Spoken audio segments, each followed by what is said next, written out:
Hello everyone. In this video, I want to speak about the upcoming Mercury retrograde cycle. It's a really potent one. I consider this to be an evolutionary window where there's an opportunity for a lot of insight, a lot of healing, a lot of growth.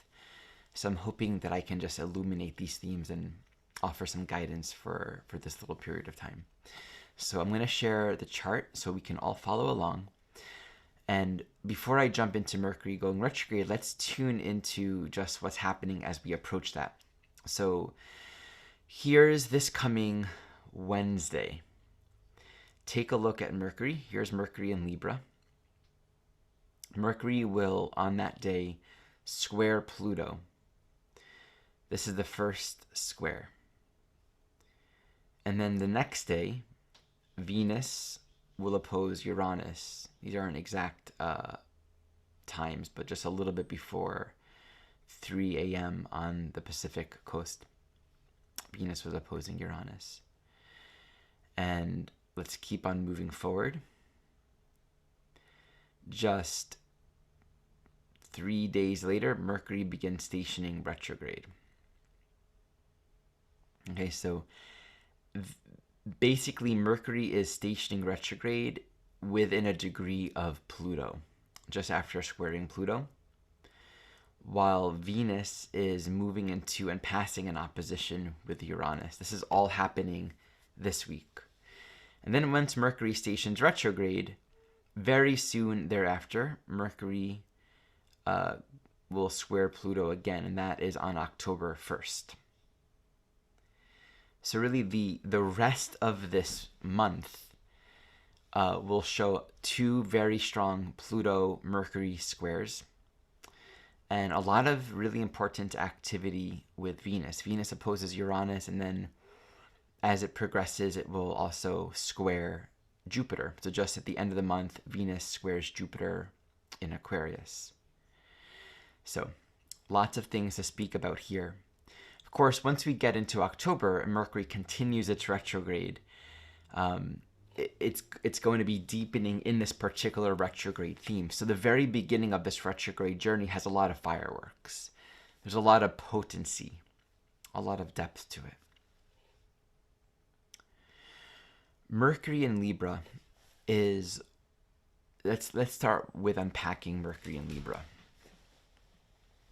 So the archetype of Mercury in general corresponds to how we all are intellectually organizing our reality so that it makes sense. We have a construct that allows all the different aspects of reality to interconnect with itself, so that when I'm talking, you're able to hear the words that I'm saying, and it adds to an existing context, and that then brings more awareness of the more holistic nature of reality. Mercury speaks to what we're learning, the information we're taking in, and also what we're communicating, what we're putting out there. And so we're constantly in this growing awareness of data and data points and connecting the data points to understand more of reality.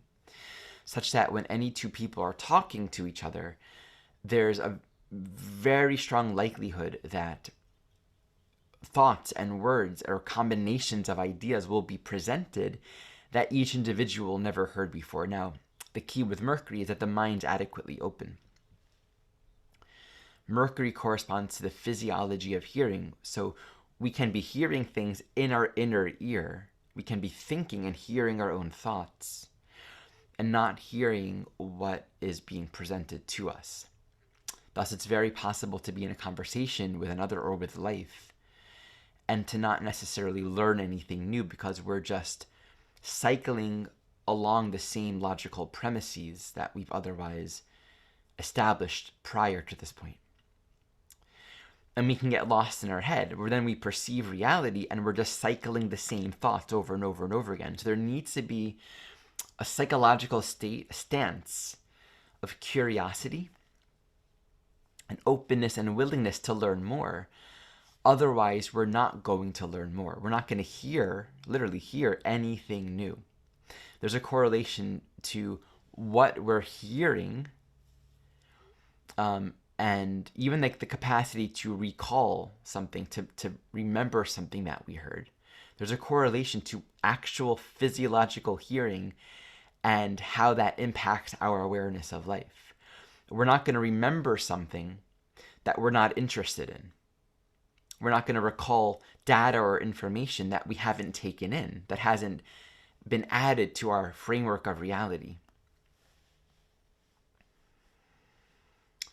Mercury in Libra, we're looking at two air archetypes, Mercury being an air archetype, Libra being air. Air is of the mind, air is social.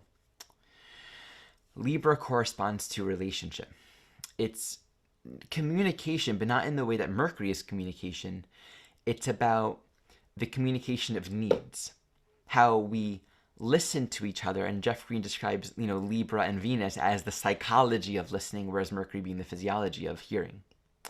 So the psychology of listening is actually understanding another person. What do you need? How can I understand this relative experience of you? And how can I give to you according to what you're needing, but in a way that's in harmony and balance with my own path as well. And so there's a constant dance and balancing and learning journey that happens in the Libra realm, where we learn how to ask for what we want. We learn how to listen to our needs, to ask for what we want, to communicate that. We learn how to listen to others. We learn how to become curious and interested in what other people are wanting and needing. What is your experience? So that we're in relationship with all kinds of people. Now, Libra is not just romantic partnership. That's a very small part of it. Libra is the full scope of relationshiping. And we have many, many relationships, many different kinds of people in different contexts and different circumstances. And there's a conditionality to it, meaning each relationship has its own conditions to it. The ways in which we are relating to one another in a relative sense is specific to the purpose and the intention of that relationship, what's being given and what's the intention.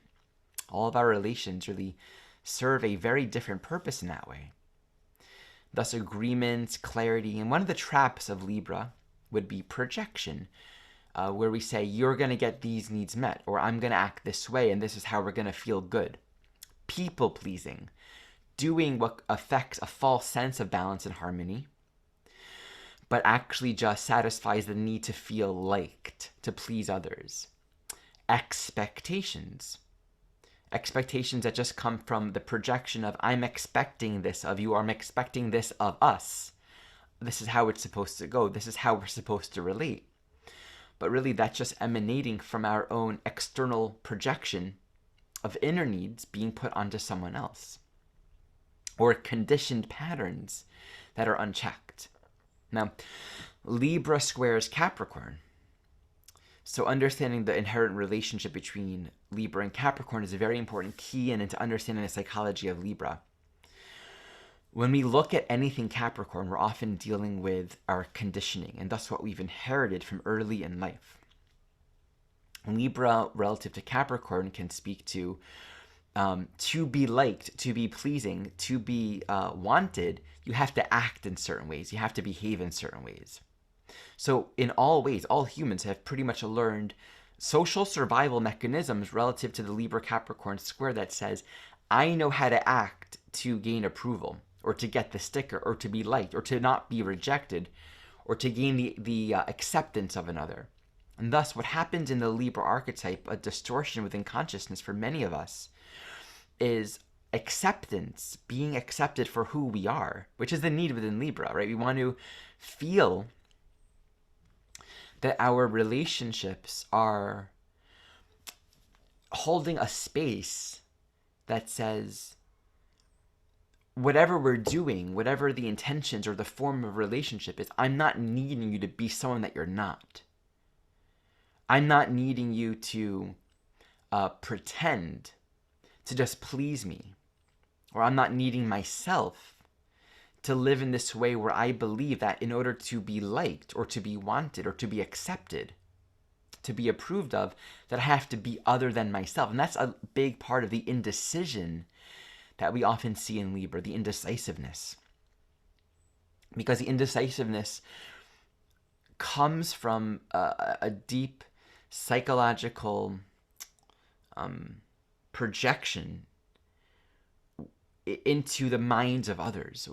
What will other people say about this?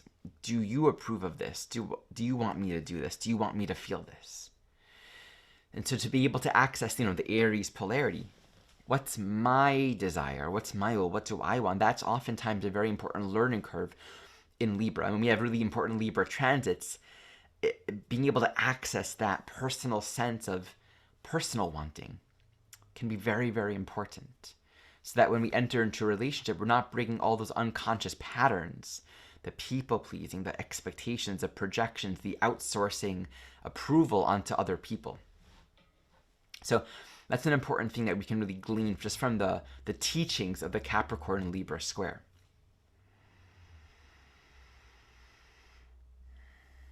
So when we look into Mercury stationing retrograde in Libra, we're specifically looking at the ways the mind can develop, where we can develop a pattern of duplicity in knowing how to say words that are actually dishonest, rooted in the need for approval or acceptance, where we can communicate in ways where we're actually not in touch with our own feelings, with our wants, our needs, where we can learn how to relate to others and say all the things that they want to hear or we think they want to hear.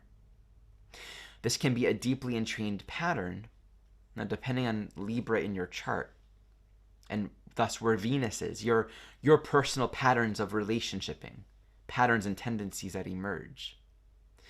This can be bringing these dynamics up very strongly right now. And so that would equal a sense of anxiety and insecurity, because we have to be very mentally vigilant. Who do I need to be? What mask do I need to put on right now in order to be approved of? And when we really get into the felt sense of that, that's not balance, and that's not really meeting the deeper needs of the Libra archetype. To hold a sort of mental vigilance, because Mercury is very agile, it's very mentally aware. So Mercury in Libra can be very good at having no enemies, very, diplomatic, very good at keeping the peace. And these can all be skills and great listening skills, great counseling skills, great at holding perspectives from other people, even help other people to access their own thoughts, their own needs. But if there isn't a ground of honesty, if there isn't a ground of a true orientation to balance and harmony, this can easily point up patterns that we hold. So we can be manifesting that in our work. You can be a massage therapist that is so used to overgiving and acting and pretending that you want to give, but you're only giving because you're sensing what the client wants you to give. You can be in a relationship where there are certain patterns of relating and giving and sharing that you're demonstrating and exemplifying that you want to do, but you've been pretending. And the challenge with Mercury and Libra is to not just be shallow, because there can be a shallowness there. I'm just going to act this way and, everyone's satisfied, everyone's pleased with me. Especially if you bring in the Capricorn square. My boss approves of me, or my clients approve of me, or my employers, the people that work for me. There can be all these dynamics of people-pleasing that just points to an underlying dishonesty, and we don't even necessarily know it ourselves because it's such a conditioned pattern. So Mercury stationing retrograde in Libra is really asking for this, really asking for that honesty. Am I being duplicitous? Now, duplicity is a Mercury thing in general, but it's also extended, in my view, to the air archetypes as well. And so duplicity can express as saying one thing, maybe you're even being honest literally with the words, but the gesturing is dishonest. It's learning how to mold or form or shape the communication in such a way as to have it convey a particular message. Your hand motions, your gestures, your facial expressions are all communicating something. And thus they can all be forms of presenting something that is not true to what's actually inside. So this is what's up, really looking at that now. Here's a potency of this week. It's really bringing deep work in our relationships, and thus deep work looking at ourselves, looking deep within. For a class that I'm teaching for Astrology Hub, I dubbed this particular lunar cycle as transparency of soul. Really been meditating a lot on the importance of transparency, in particular as it relates to this particular transit. So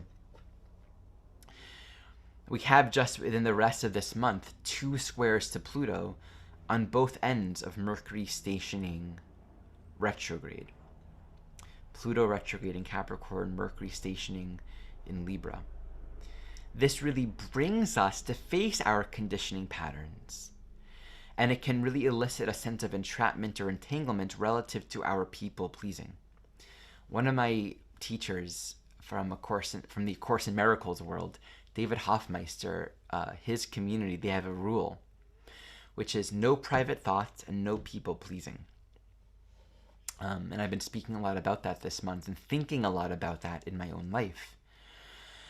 And that is just a really scary thing. No private thoughts and no people pleasing. When I think about that, when most people think of that, that's like really, in particular, the no private thoughts thing. We're used to that, but when I really think about it, if we want to be loved, if we want to love, then we have to also know what it's like to not hide ourselves, to not keep secrets, to not live in a way where we're going to love and give and share, but, oh, I'm not going to share this. Any part of ourselves that we're fundamentally holding in a space of, this is not acceptable, or I can't share this, I can't be loved and accepted and approved of if this is revealed, if this scary thought is revealed, if these feelings are shared. Holding that keeps us in an entanglement where we are basically agreeing to conditional forms of relationship in all of our relations. Intimate, romantic, family, personal, work, people on the street even. Like there's a way of being where we say, I'm going to actually keep myself separate. For me, I've actually energetically have noticed it as it's a spiraling out this way. And even in my body, I've come to notice that pattern in me as a withdrawing within and spiraling out to the right. It's just a very interesting thing that I've observed in having the psychosomatic perception of that very pattern. So this is what's revealed during this time. We want to see this, the extent to which we want to keep ourselves separate so that we can be loved and approved of, essentially says, I can never really be loved and approved of. I have to hide myself. Now with Venus and Scorpio in particular, it can really point to, I'm not going to be, what's Venus and Scorpio all about? Jealousy, distrust, jadedness, that's a part of what can express here. Venus corresponds to our deeper needs, and Scorpio is abandonment, betrayal, our deepest securities, and where those deepest securities are broken.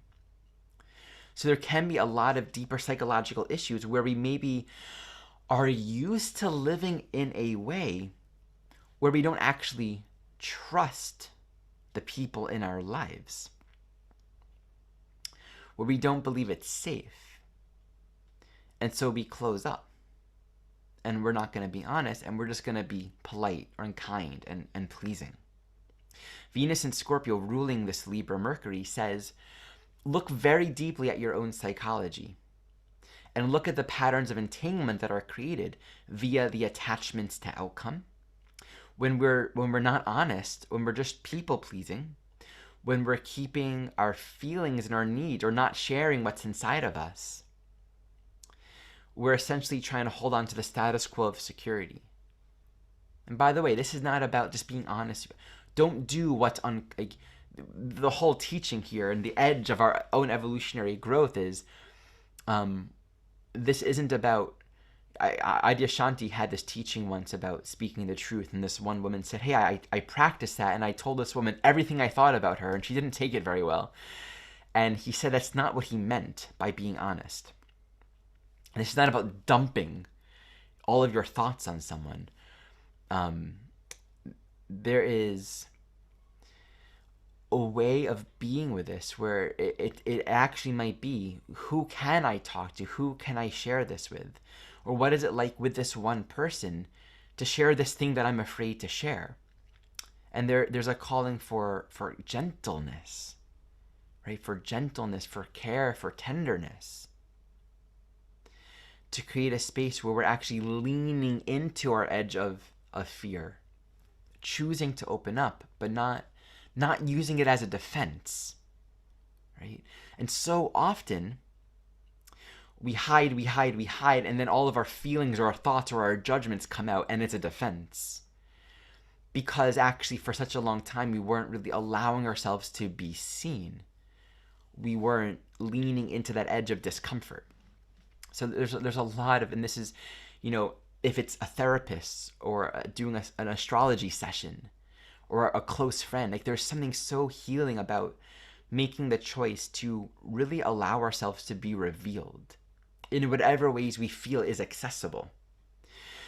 Because if we can learn the safety of that, it's basically saying, yeah, I actually want to be here. I want to be alive. I want to be empowered. I want to live in a way where I can be myself. We want to unravel it. We want to live in a way where other people feel that they can be themselves. So a part of another dimension to this Libra Mercury squaring Pluto is, how well do you listen?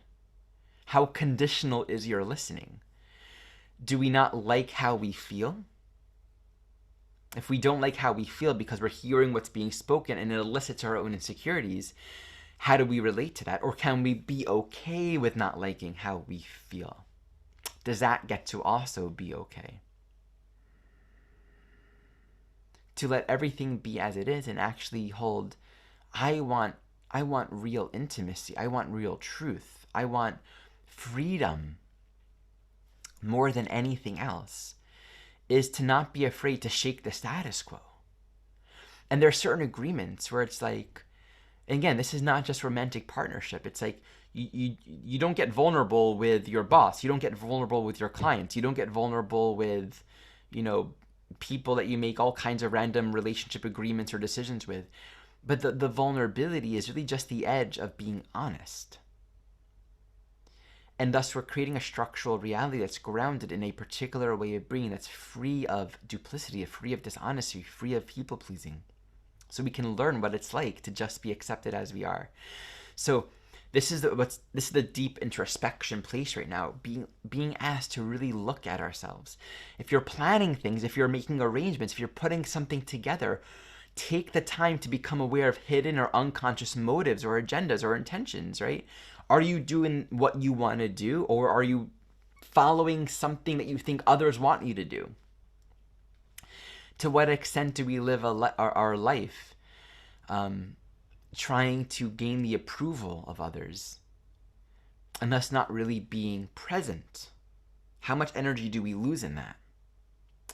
And yet how much freedom really opens up, like how much our hearts can open when we choose to practice acceptance.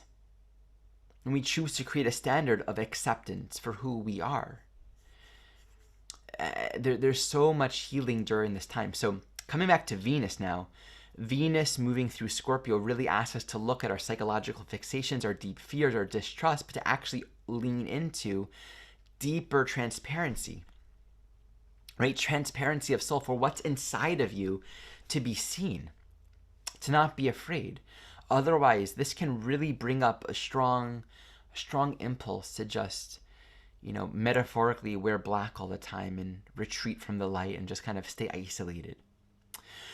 The upcoming opposition between Venus and Uranus later this week offers an opportunity for a lot. And it's happening right now, meaning Venus is moving towards Uranus. This is in the field. And it basically says we need to understand that our attachments and our fixations and our security patterns are not always compatible with reality. And yet reality is secure. Our attachments to a version of reality is attempting security, but it's not secure at all because it's impermanent and we can't sustain it. So that Uranus opposition is asking us to find stability and ground in changing circumstances, so that there's a ground in changelessness. There's a ground in I'm not needing to hold on to all this new psychological insight and content and awareness that's emerging right now. I get to be appreciative and trusting of the greater destiny that's unfolding Uranus, that says there's harmony, there's a way of being in balance and harmony that meets all of our deeper needs. And I don't need to be afraid of that. And thus, if I'm not afraid to look at what is. I'm not afraid to feel. I'm not afraid to listen. I'm not afraid of new information or new content to enter into the field. Venus corresponds to our values, how we survive, how we feel grounded here. And it also speaks to our relationships and how we listen to other people and the kinds of relationships we bring into our life to meet our needs. And again, the full spectrum of relationship, how that manifests in our lives. So there's a lot of new awareness coming through at this time, especially if we're really willing to be honest with ourselves and to bridge the gap between ourselves and our relations.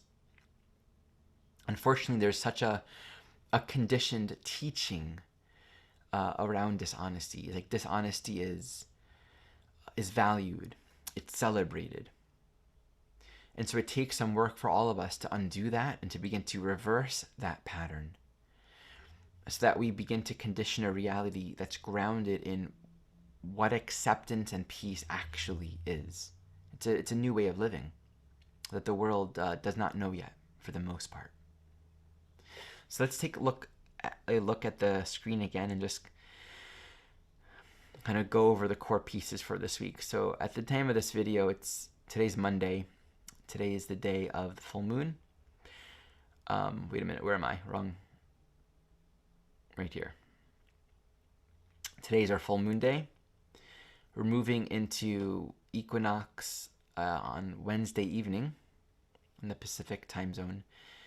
And that is the day where Mercury Wednesday morning.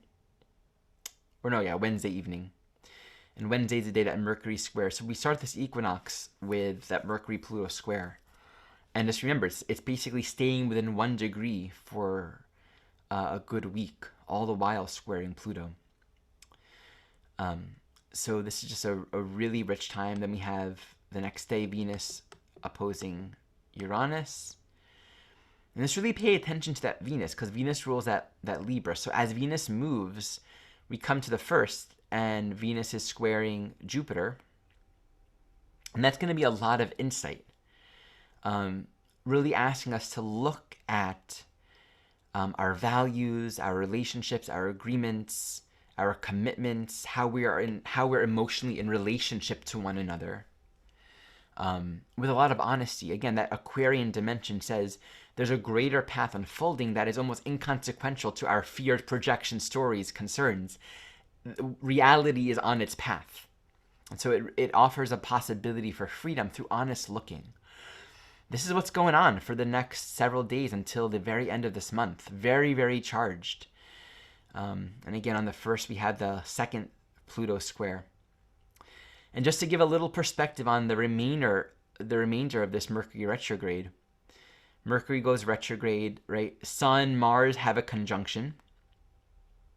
But the Sun-Mars conjunction is the midpoint from one retrograde cycle to the next. So the Sun-Mars is very active, very engaging, so it's a lot of relationship energy. It's opposite Chiron. Actually, the asteroid Lucifer is right there. So I might tell you, this is a time for a lot of conversation, a lot of listening, and a lot of growing and maturing and refining our capacity to be honest and to listen, to share ourselves, but to really orient towards what's balance.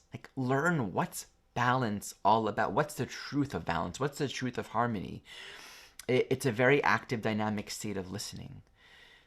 There's so much to say, so much wisdom, so much beauty, so many teachings in the Libra realm that really wants to be learned. in the coming weeks.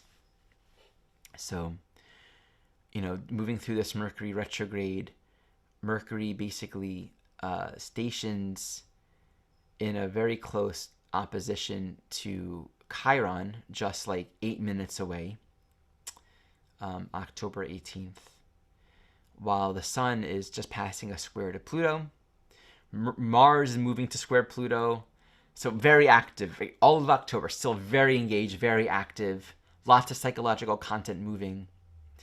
At some point, Venus moved over the South Node, which will also represent some kind of clarity and insight and release and higher perspective.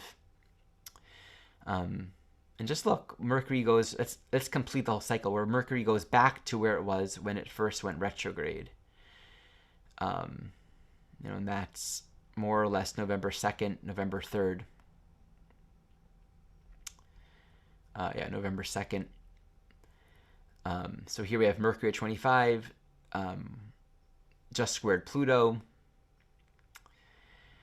And around that time, Venus passed Juno, and also Juno returned to its retrograde degree where it was when it went retrograde, which I think was 24 or 23 degrees. So Juno just kind of passed its whole retrograde phase. Venus. So there's a lot here around clarifying our agreement and our commitment, a lot around truth and honesty and just insight and, commitment and freedom coming together in these really essential ways.